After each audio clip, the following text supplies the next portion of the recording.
Hi guys. அப்புறம் நம்ம ஒரே ஒரு மிளகா செடி நட்டு வச்சா போதும். வந்து பார்த்தீங்களா எவ்வளோ மிளகா செடி தெரியுதா? ஃபுல்லாக மிளகா தான், குட்டி குட்டியாக காய்ச்சல். இது நம்ம க்ரோ பேக்கில், சின்ன க்ரோ பேக்கில் வைக்கிறது தான். அதான் குட்டி குட்டியாக காய்ச்சிருக்கு பார்த்தீங்களா?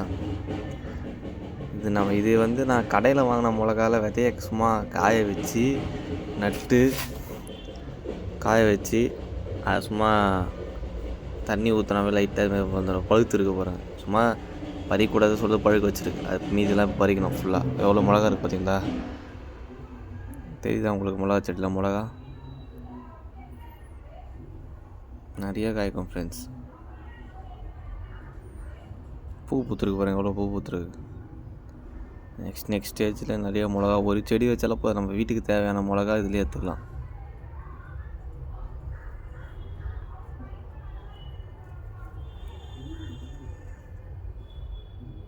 செம்ம காரமாக இருக்கும் ஃப்ரெண்ட்ஸ். இந்த மிளகா 2 மிளகா போட்டாவே போதும், அவ்வளோ காரம் இருக்கும்.